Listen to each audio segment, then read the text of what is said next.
3 days after that, she has her brother contact me. That's when she cracks. It is finals week in her first quarter of grad school, and she drives 6 hours the night before her final to tell me she made a huge mistake. Me 22, male, with my ex 23, female, 8.5 years. She left and came back. We started dating in 8th grade. We went to high school and college together and dated the entire time. We graduated college this summer. After college, she got into grad school in our hometown, 6 hours away from our college town, and I have already accepted a job in our college town. We agree that I will move to our hometown in 1 year, put in a work transfer, so we can live together during her second and final year of grad school. She stays with her family for the summer before grad school starts, this past June to September. And so during this time, we are long distance. She becomes noticeably irritable and distant. She comes to visit me in our college town where I have been working after a couple months, and says we should take a break while she goes to grad school. I fall apart crying and she changes her mind. A couple weeks later, she started texting me, saying she doesn't feel like talking to me anymore, and that she loves me but isn't in love with me. This is all through text messages. I asked to call her and she allowed me to a few hours later. I told her it would hurt me too much to ever speak to her again, and that I forgive her and say a final goodbye. I fell apart, of course. I missed work for a week. I've been completely unstable for over a month. I don't eat or sleep really at all. She makes no effort to contact me for 10 weeks. Then suddenly, when I'm starting to heal and accept that she isn't the one for me, etc., she begins contact. She tells me over Facebook not talking is too hard for her. I delete the message with no reply. She tries texting 4 days later, and I block her number. 3 days after that, she has her brother contact me. That's when she cracks. It is finals week in her first quarter of grad school, and she drives 6 hours the night before her final to tell me she made a huge mistake. This occurred this Wednesday. Please hit the like button and subscribe if you enjoy the video. I told her I didn't believe her and that she needed more time to think about what she really wanted, and if it was me she wanted. I told her I was skeptical and didn't believe she loved me, pointing out that she said she wasn't in love with me. She doesn't remember saying that and claims that she has spent weeks thinking about it and regrets her decision. During our time apart, she said she went on one terrible date and did not leave for another guy. However, I am scared that she is just lonely, nostalgic, and will leave me again when she gets bored. She tells me it's not nostalgia, and she learned her lesson. I tell her to take a couple more months to think about it and decide if it's really me that she loves. I also told her how hard the breakup was on me and proceeded to condemn our 8.5-year relationship. I told her I had to demonize her and the relationship in order to move on, and laid out all the flaws. I then told her how great my life was becoming.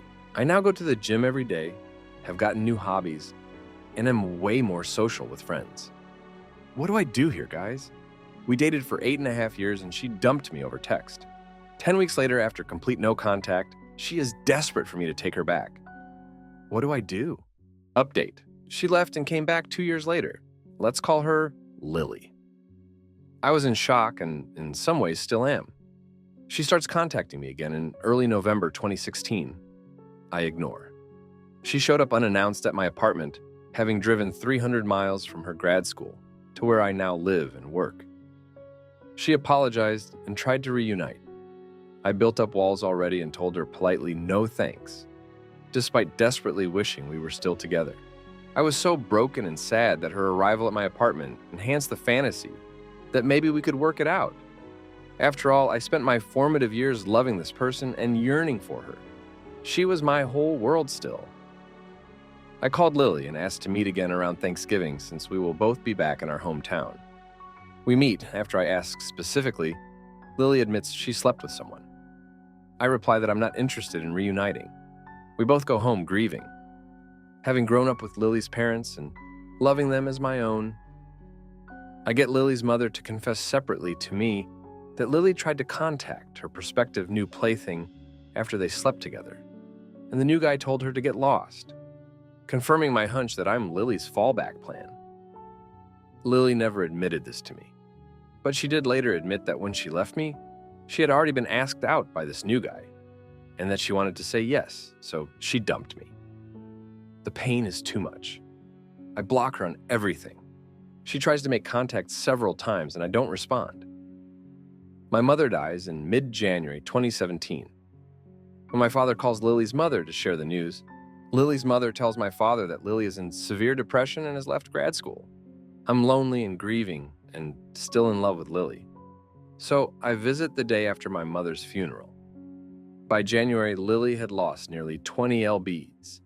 She was already thin and was borderline catatonic. I go back to my apartment 300 miles away, as conflicted as ever. She's in so much pain, maybe she loves me, is the narrative that permeates my brain even today. I never took her back, but I never stopped yearning for her. It has been 2 years since all of this happened, and I still wonder if I made the right choice. I think I did, but I also have a tremendous amount of pessimism about people around me. I don't trust my judge of character anymore when I realize the girl I believe to be an angel can abandon me and then come back and try to use me. I've still never met anyone as beautiful as Lily, at least on the inside. Lily and I have agreed to meet twice since then, and both times were extremely unpleasant. The first was a superficial show of who was more moved on, and the second was me expressing regret over wishing I was a better man throughout the relationship. The ex ended up going back and completing grad school, graduating on time in June 2018. I still haven't replaced the hole in my life where Lily was. I push away people because I know they will hurt me. If a girl like Lily can cut me so deeply, the kindest soul I have ever met, then everyone else surely will. I'm still lost, and for all I know, she is too. I know what she did is completely selfish and gross, but it can't overwrite all the good she did throughout my formative years. I am in no contact with Lily, but I love and miss her in my life. I'm wondering how to live life without her, when even when I'm in bed with another woman, I miss the trust and level of connection I had with Lily. No one knows more about me. No one knows more about her. The woman of my dreams and first love left me and tried to come back and use me as a fallback. I still miss my best friend and still question myself and ability to trust others. Still think of her every day. Still wonder how she feels about me. Now let's read some of the comments left on the Reddit post. Comment number 1 by Monsieur Ledude says, "During our time apart, she said she went on one terrible date and did not leave for another guy. Do you believe this? I wouldn't. Even if it was somehow verified to be true, I'd still have a hard time believing it. What she did reeks of failing with another guy and returning to your plan B. Let's say it's true. It's certainly understandable. Given how young you were when you started dating, it's understandable to want to branch out to new experiences, and you should do the same. What do I do here, guys? Stay the course and keep moving on. You said it best. I then told her how great my life was becoming. I now go to the gym every day, have gotten new hobbies, and am way more social with friends. There is zero need to compromise such awesome momentum. Keep it up," he replied and said, "I got her mom to admit there was a guy involved when she left. You were right. Thanks." Comment number 2 by Used2. B Prom Queen says, "My advice is that you both have been committed too long since you were way too young. You two need to have some different life experiences and date some different people. If it's meant to be, you will return to each other. Right now, however, y'all don't know if the relationship is really fulfilling or if the sex is actually compatible, or if you're what the other even wants because you two do not know anything/anyone different. These types of relationships can be healthy for some. They can also breed codependency for others. I think you should continue with this break and focus on yourself, as you've been doing wonderfully. Kudos to you. Date other people and see what happens from there. You do not have to discount her entirely. Just take some space. I hope this helps and best wishes to you.